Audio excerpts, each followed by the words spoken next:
नमस्कार, मैं खुशबू कुमारी। आप देख रहे हैं वेब इंडिया न्यूज। यहाँ दी जाती है तमाम सटीक और सही खबरें सबसे पहले आप तक। इस समय की सबसे बड़ी खबर बिहार राज्य के पश्चिम चंपारण जिला के नरकटियागंज क्षेत्र से आ रही है। बिहार में नीतीश कुमार और मोदी की जो गठबंधन है, इसको बिहार से खत्म किया जाएगा। क्योंकि जब जब मोदी जी आते हैं बिहार में, एक झूठ बोल करके जाते हैं।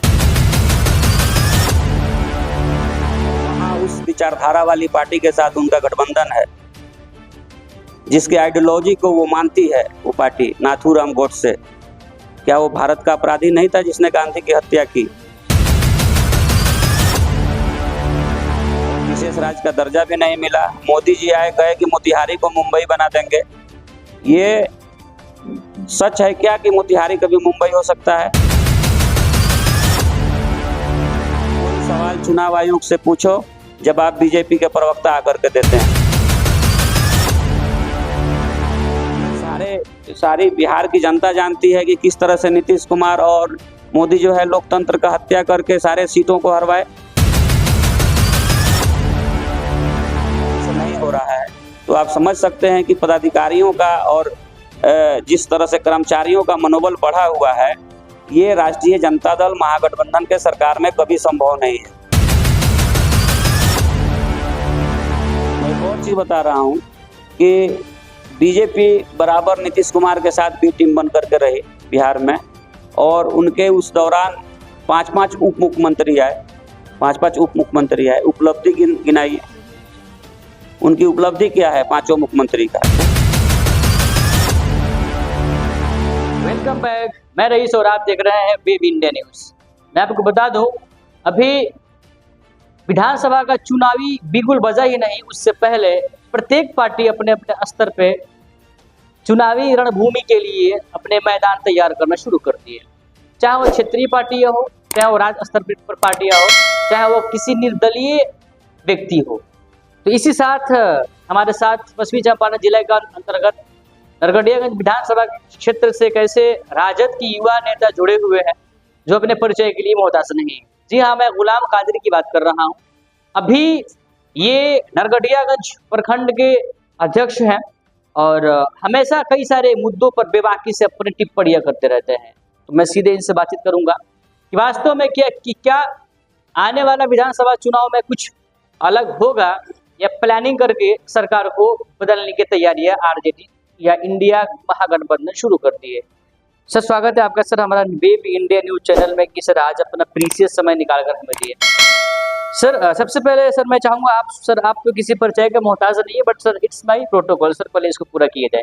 सर मैं चाहूँगा जो भी हमारे व्यूवर्स देख रहे हैं, पहले सर आप अपना एक छोटा सा परिचय दें। सबसे पहले वेब इंडिया न्यूज के तमाम आपके दर्शकों को मेरा बहुत बहुत धन्यवाद, सलाम, आदाब, नमस्कार। और मैं गुलाम कादिर, अध्यक्ष प्रखंड नरकटियागंज का राष्ट्रीय जनता दल का अध्यक्ष हूँ। और अभी आपके चैनल के माध्यम से मैं आपके दर्शकों के सामने मैं अपनी दिल की बात रखूंगा। दिल की बात सर, दिल की बात तो हर एक लोग करते हैं, अपनी दिल की बात। लेकिन वास्तव में अगर बिहार की जनता की दिल की बात करे या सुने तो कौन करेगा और कौन सुनेगा?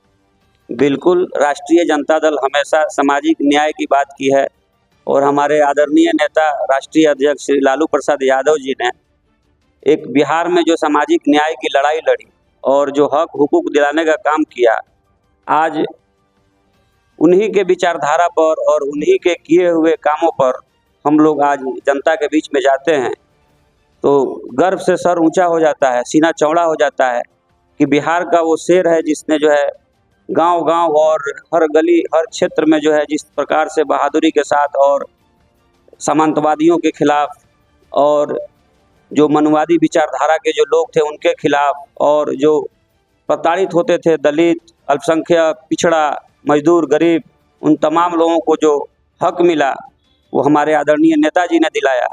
आज बिहार की जनता जो है याद करती है, और नीतीश कुमार के इतने वर्षों के कार्यकाल को भी जनता ने देखा, और हमारे नेता का जो सामाजिक न्याय की लड़ाई थी उसको भी लोगों ने देखा, और बिहार की जनता इंतज़ार कर रही है विधानसभा चुनाव की, और इस बार जो है इंडिया महागठबंधन की सरकार बिहार में बनने जा रही है। सर जनता ने उस समय को भी देखा कि घर से निकलने का तो समय होता था, लेकिन शाम में घर सही सलामत पहुंचे कि नहीं, उस समय को भी जनता ने देख रखी, जिसको माननीय मुख्यमंत्री जी जंगल राज नाम देकर सत्ता में बने। क्या कहेंगे आप इस पर? क्या वह सही था या आज सही है? देखिए, जिस मुख्यमंत्री की आप बात कर रहे हैं वो उस दल के साथ हैं और वहाँ उस विचारधारा वाली पार्टी के साथ उनका गठबंधन है, जिसके आइडियोलॉजी को वो मानती है वो पार्टी, नाथूराम गोडसे। क्या वो भारत का अपराधी नहीं था जिसने गांधी की हत्या की? और बिहार में अभी पारस हॉस्पिटल में हत्याएं हुई, बिहार में पटना में आए दिन गोलियां चल रही हैं। क्या ये जंगल राज नहीं है, ये महाजंगल राज है। और आंकड़ों में बात कीजिए, बिहार में कभी ऐसा नहीं हुआ कि नीतीश कुमार का जो क्राइम ग्राफ है लालू जी के शासन में इससे ज़्यादा क्राइम था। आज भले क्रिमिनल उस दौर में एक्टिव थे, वो सामाजिक न्याय की लड़ाई थी, सामंतवादी लोग जो है गरीबों के साथ अत्याचार करते थे, उसके खिलाफ हमारे नेता ने लड़ाई लड़ी। आप उसको क्राइम कहिए या उनके शासन में हुए अत्याचार को कहिए, लेकिन किया कौन? सामंतवादियों ने किया। उसकी लड़ाई उन्होंने सामाजिक न्याय की लड़ाई लड़ करके उस चीज़ को दूर किया। और आज बिहार में जिस तरह से अपराधी खुलेआम घूम रहे हैं और बेखौफ अपराधी जो है आए दिन हत्या, बलात्कार, बेटियों की इज्जत लूटी जा रही है बिहार में, उसका क्या? और जिस तरह से एडीजी कृष्ण कुंदन जी ने जिस तरह से एक स्टेटमेंट दिया कि बिहार में जो है जुलाई के महीने में और जून के महीने में ज़्यादा क्राइम होता है, क्योंकि उस समय किसानों के पास वक्त रहता है। ये इससे बड़ी दुर्भाग्य की बात क्या है? हमारे अन्नदाता हैं इस देश में, जो है ये किसानों की देन है कि इस देश के लोग भूखे नहीं सोते हैं। हमारे अन्नदाता हैं और उनके खिलाफ इस तरह से टिप्पणी करना और अचेत मुख्यमंत्री के द्वारा जो है उस पर कोई कार्रवाई न करना, उस पर कोई अपनी विचार न रखना, ये बिहार की जनता देख रही है और ये दुर्भाग्य है। लेकिन सर, यदि हम लोग इस आगामी बिहार विधानसभा चुनाव की बात करें, एक तो वह गठबंधन है जिनकी डबल इंजन की सरकार है, और दूसरी तरफ आप बिल्कुल मतलब लाचार आप लोग हैं, इसलिए कि आप तो सत्ता में है नहीं। कांग्रेस की तो वही हालत है, लगभग 70 सीट दिए थी इससे पहले, जिसमें 19 सीट पर ही विजय प्राप्त कर पाई कांग्रेस, और दूसरी तरफ आप लोग हैं। तो क्या आपको लगता है एक तरफ चाणक्य और नीतीश कुमार जैसे एक्सपीरियंस अनुभवी प्रत्याशी होंगे हमारे, हो सकता है कहीं यहाँ पर प्रधानमंत्री जी भी यहाँ पर अपना खेमा लगा दें चुनावी दंगल में, आसान होगी आगामी बिहार विधानसभा चुनाव लड़ना? देखिए, बिहार में जिस तरह से डबल इंजन की गठबंधन है और डबल इंजन की सरकार चल रही है, तो इसको देखिए आप। बिहार में इस बार लोग जो हैं मन बनाए हैं कि बिहार में नीतीश कुमार और मोदी की जो गठबंधन है इसको बिहार से ख़त्म किया जाएगा। क्योंकि जब जब मोदी जी आते हैं बिहार में एक झूठ बोल करके जाते हैं, और यही नीतीश कुमार कहे कि हम बीजेपी में जाएंगे मिट्टी में मिल जाएंगे, और जब तक बीजेपी या कोई सरकार बिहार को विशेष राज्य की दर्जा नहीं देगा तब तक हम उसके साथ नहीं जाएंगे। आज नीतीश कुमार केंद्र में है मोदी जी के साथ, बिहार में है मोदी जी के साथ, और विशेष राज्य का दर्जा भी नहीं मिला। मोदी जी आए कहे कि मोतिहारी को मुंबई बना देंगे। ये सच है क्या कि मोतिहारी कभी मुंबई हो सकता है? नहीं हो सकता है। तो लोग समझ रहे हैं कि झूठ की सरकार है और सारा तंत्र उनके साथ है। एक चीज़ आप कह रहे हैं कि पिछली बार जो है वो लोग 70 सीट पर जो है कांग्रेस को लड़ाया गया था। ये सारी बिहार की जनता जानती है कि किस तरह से नीतीश कुमार और मोदी जो है लोकतंत्र का हत्या करके सारे सीटों को हरवाए। 3-3 बजे भोर तक काउंटिंग हुई। ये बिहार की जनता समझ चुकी है कि ये अभी हमारे जितने भी महागठबंधन के साथी हैं, घटक दल हैं, सारे लोगों ने मिल करके दिल्ली में आंदोलन किया था, वोट चोर गद्दी छोड़। तो वोट की चोरी है, लोकतंत्र की हत्या मोदी के द्वारा की जा रही है। कोई सवाल चुनाव आयोग से पूछो, जब आप बीजेपी के प्रवक्ता आकर के देते हैं। तो इससे स्पष्ट होता है, साबित होता है कि बीजेपी की बी टीम बनी हुई है। चुनाव आयोग बीजेपी के दिशा निर्देश पर अपनी कार्य कर रही है। और सवाल आप चुनाव आयोग से पूछिए, जब आप बीजेपी से मिलता है, इससे गठबंधन है, ये बात स्पष्ट होता है। सर, ये पश्चिमी चंपारण की बात करें तो कौन कौन ऐसे विधानसभा क्षेत्र है जहां पर संभावनाएं आपकी बनी है कि वास्तव में वहां पर आरजेडी की ओर से टिकट मिलना चाहिए? देखिए, संभावना हर जगह है, कोई ऐसा सीट नहीं है जहां संभावना नहीं है। संभावना ये कब बनता है? जब लगातार बिहार के चंपारण के ज़्यादातर सीटों पे एनडीए के प्रत्याशी की जीत हुई। यहाँ लोकसभा सांसद, माननीय राज्यसभा सांसद और मैक्सिमम लगभग 8 सीटों पर जो है एनडीए गठबंधन के माननीय विधायक हैं। लोग इनके कार्य को देख चुके हैं और समझ चुके हैं कि जिस झूठ को परोस करके ये लोग सत्ता में आए थे, क्षेत्र का विकास नहीं हुआ। आज भी लोग दाखिल खारिज के नाम पर पैसा देते हैं। अंचल में जाइए, घूसखोरी, अस्पताल में जाइए, वहाँ प्रस्तुता की मौत हो रही है, कोई पूछने वाला नहीं है, दवाइयाँ नहीं मिल रही है। अभी हमारे एक शाहनवाज रिजवान जी हैं, जेडीयू के साथी हैं, जेडीयू के ये हैं, उनको जो अभी रोगी करके आयोग एक बना हुआ है देखभाल के लिए, वो कल सोशल मीडिया पे डाले हुए हैं कि यहाँ बहुत दलाली चल रहा है, पैसा लिया जा रहा है। तो अपने ही सरकार में अगर कोई कार्यकर्ता गिड़गिड़ा रहा है कि काम ईमानदारी से नहीं हो रहा है, तो आप समझ सकते हैं कि पदाधिकारियों का और जिस तरह से कर्मचारियों का मनोबल बढ़ा हुआ है, ये राष्ट्रीय जनता दल महागठबंधन के सरकार में कभी संभव नहीं है। सर, इस चुनाव में आपका समीकरण क्या होगा? चूंकि हम लोग हमेशा देखते हैं कि आरजेडी को लेकर लोग एमवाई के समीकरण की बात करते हैं, इस बार क्या होगा सर समीकरण? चूंकि अब तो आप महागठबंधन में आ गए हुए हैं। क्योंकि यदि हम लोग अकलियत की बात करें तो अकलियत की आरजेडी भी बात करती है और कांग्रेस भी बात करती है और जेडीयू भी बात करती है। देखिए, एमवाई समीकरण की बात राजद में है ही नहीं। राजद A to Z की पार्टी है, जहां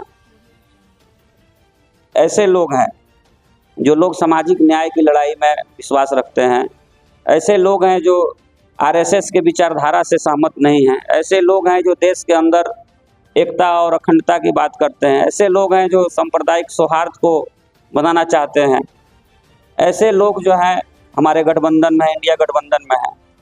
तो इस सूरत में A to Z की पार्टी है और तमाम धर्मनिरपेक्ष लोग मिल करके और एक सही सोच के लोग मिल करके इंडिया गठबंधन को मजबूत करने में लगे हैं। जनता भी समझ चुकी है कि इस देश में नफरत फैलाने वाली किसी भी पार्टी को लाना ठीक नहीं है। इस देश में अमन, चैन, शांति बनी रहे और देश की जो राज्य की हो या देश की सत्ता हो, वो ऐसे आदमी के हाथ में रहे कि जो सबका साथ और सबका विश्वास जीते और सबका काम करे। अभी सर एक बर्निंग पॉइंट, मतदाता सूची रीवेरिफिकेशन, क्या दिक्कत है आपको यदि सत्ता में बनी सरकार इसको रीवेरिफिकेशन करवा रही? ये चुनाव आयोग का सही डिसीजन है रीवेरिफिकेशन का, लेकिन वक्त जो है, चुनाव अभी सामने है, इसके लिए आपको 2 साल समय लेना चाहिए था, जिससे मतदाताओं का नाम कटे। या जो राजनीतिक पार्टियां हैं, किसी भी परिस्थिति में नाम कटने या छटने पर या नाम निकालने पर उसको वक्त मिले अपना पक्ष रखने के लिए, लेकिन ऐसा तो हुआ नहीं। ये चुनाव से ठीक पहले इस SIR को लाना, ये सरकार की साजिश है। इसलिए साजिश है कि SIR के माध्यम से सरकार वोट की चोरी करना चाहती है और सत्ता पर असंवैधानिक तरीके से बैठना चाहती है, जिससे वोट की चोरी हो सके और चुनाव आयोग को मेल में लेकर के ये सारा खेल चल रहा है। अभी हम लोग वोटर लिस्ट पे काम कर रहे हैं। जो भी हमारे मतदाता छूटे हुए हैं, वहाँ हमारे BLA 2 जो हैं काम कर रहे हैं, नाम जुड़वाने की पहल कर रहे हैं, जो ज़रूरी दस्तावेज है वो भी सबमिट कर रहे हैं। लेकिन मेरा सवाल ये है आपके चैनल के माध्यम से कि ऐसे लोग भी हैं जिनका नाम कट गया है और जिंदा हैं और उनको मृत दिखाया गया है। ऐसे लोग हैं जो मृत हैं और उस बीच में कई इलेक्शन हुए हैं और वो लोग जिंदा हैं लेकिन उनका नाम वोटर लिस्ट में है। ऐसे लोग हैं जिनका अलग अलग इपिक नंबर है अलग अलग गृह नंबर है, लेकिन वोटर लिस्ट में 3 जगह नाम है। ऐसे लोग भी हैं, मैं चिन्हित करके रखा हूँ। अभी मैं वो चीज़ आपको दिखा सकता हूँ। एक घर में 20-20, 25-25 आदमी है, और सब वो भी एक सबसे बड़ी बात यह है कि अगर मैं रुस्तम अली हूँ और कोई धर्मेंद्र कुमार है, तो दोनों एक ही गृह संख्या में, और हिंदू मुस्लिम सारे एक ही गृह संख्या में है। तो इस तरह से जो है गैर जिम्मेदाराना तरीके से SIR हुआ है, और इसमें बहुत सारी खामियां हैं, त्रुटियां हैं, और ये सारे चीज़ों को षड्यंत्र के तहत, साजिश के तहत इसलिए किया गया है कि कम वक्त में इसके साथ छेड़छाड़ किया जाएगा ताकि संभलने का और सुधार करने का अवसर न मिले। सर, चुनाव आ रहा है, जनता किस बेस पर अपने मत को दान करे? क्योंकि सर अब तो मतदान का सिस्टम जो खत्म हो गया है, क्योंकि दान नहीं कुछ और यहाँ पर किया जाता है, व्यक्ति विशेष पर या पार्टी बेस? देखिए, व्यक्ति विशेष पे भी बहुत सारे उम्मीदवार आते हैं, ऐसा नहीं है, बहुत सारे इंडिपेंडेंट उम्मीदवार भी आते हैं, लेकिन ज़्यादातर जो है पार्टी के आइडियोलॉजी पर वोट गिरता है। जो लोग बीजेपी विचारधारा से ये हैं उनको वोट देते हैं, जो महागठबंधन के विचारधारा से ये हैं वो महागठबंधन को वोट देते हैं। लेकिन ऐसी सरकार के द्वारा गलतियां जो होती है, एंटी कमेंसी होती है, जो सत्ता में बहुत दिन तक बैठे होते हैं, उनके खिलाफ लोगों की नाराजगी होती है, तो उसका भी लाभ इस बार इंडिया गठबंधन को मिलने जा रहा है। क्योंकि इंडिया गठबंधन में जिस तरह से नेता हमारे राहुल गांधी जी और तेजस्वी जी वोट चोर गद्दी छोड़ का नारा देते हुए पद यात्रा पर निकले हुए हैं, और जिस तरह से लोगों का अपार समर्थन मिल रहा है, और जिस तरह से लोग इस डबल इंजन के सरकार से नाराज हैं, इससे स्पष्ट होता है कि इस बार जातीय समीकरण कोई मायने नहीं रखता है। इस बार बिहार के लोग बीजेपी के विचारधारा से या उसके नीति से बिल्कुल स्पष्ट जो है कि नाराज हैं। इस बार लोग इन तमाम चीज़ों से ऊपर उठ करके इंडिया गठबंधन का जो भी प्रत्याशी हो, किसी भी जाति समुदाय से हो, लेकिन बिहार को विकास के पथ पर लाने के लिए हमारे नेता श्री तेजस्वी प्रसाद यादव जी के नेतृत्व में जो चुनाव होगा, तो इस बार लोगों ने ठाना है कि तेजस्वी प्रसाद यादव जी को इस बार बिहार का मुख्यमंत्री बनाना है। मैं एक और चीज़ बता रहा हूँ कि बीजेपी बराबर नीतीश कुमार के साथ भी टीम बन करके रही बिहार में, और उनके उस दौरान 5-5 उप मुख्यमंत्री आए, 5-5 उप मुख्यमंत्री आए, उपलब्धि गिनाई। उनकी उपलब्धि क्या है? 5 मुख्यमंत्री का कोई उपलब्धि नहीं है, सिर्फ बी टीम बन के काम किए। लेकिन 17 महीना में तेजस्वी प्रसाद यादव ने बिहार को कहा था उन्होंने कि मैं जब सरकार में आऊँगा तो 10 लाख युवाओं को रोजगार दूँगा। एक दिन में 4,70,000 नियुक्ति पत्र बांटे गए, बहुत सारी बहालियां प्रक्रियाधीन रही, नीतीश कुमार भाग गए। उसके बाद टूरिज्म पॉलिसी, IT पॉलिसी, तमाम तरह की पॉलिसी, आपको आंगनबाड़ी, तालीमी मरकज, जो प्रतिनिधि हैं, तमाम लोगों की जो बात हुई वेतन बढ़ाने की, उसमें पहल किए। आपको मेडल लाओ नौकरी पाओ पॉलिसी लाए। तो 17 महीना में आपको हॉस्पिटल के अंदर जो है बहालियाँ हुई, जो प्रक्रियाधीन है, अभी भी नीतीश कुमार के समय में प्रक्रियाधीन है। तो इस तरह से जो है 17 महीना में जो इन्होंने कार्य किया, बिहार की जनता ने स्पष्ट देखा कि इस युवा नेता में जो जोश है, जुनून है, और बिहार के प्रति विकास करने का एक जो ललक होता है वो है। तो उसको देखते हुए लोगों ने जो है तेजस्वी को पसंद किया है, और तेजस्वी को इस बार अपार समर्थन मिलेगा। सबसे बड़ी समस्या बिहार में पलायन की समस्या है। अभी धराली में जो पहाड़ गिरा था उत्तराखंड में, वहाँ हमारे बहुत सारे गरीब मजदूर उसमें दब गए। तो सोचने वाली बात है कि जब बिहार में कोई घटना होता है, कोई बहुत बड़ा ये होता है, वहाँ कोई दूसरे स्टेट के लेबर काम नहीं कर रहे होते हैं, लेकिन दूसरे जगह कहीं कंपनियों में कोई मृत्यु होती है या कहीं हादसा होता है, तो वहाँ सबसे ज़्यादा बिहार के लोग पहाड़ से गिर गए हों, कंपनियों में आग लग गई हो, या कोई आपदा आ गया हो। तो हमारे नेता का स्पष्ट ये है कि इस बार बिहार में सबसे ज़्यादा अगर फोकस किया जाएगा तो उद्योग धंधे पर किया जाएगा, इन्वेस्टर को लाया जाएगा, और ज़्यादा से ज़्यादा कोशिश किया जाएगा कि बिहार के पलायन को रोका जा सके, ताकि बिहार का जो हुनर है, जो बिहार के लड़के जो अपने तेज को जो है दूसरे जगह चमकाते हैं, वो बिहार के लिए काम करेंगे और बिहार में काम करेंगे। चलिए सर, आपका बहुत बहुत सर धन्यवाद, शुक्रिया, और आप चूँकि आपने अपना मूल्यवान समय दिए। तो ये थे राजद की ओर से गुलाम कादिर जी, जिन्होंने अपनी बात को बेबाकी से रखी और नरकटियागंज प्रखंड के अध्यक्ष हैं।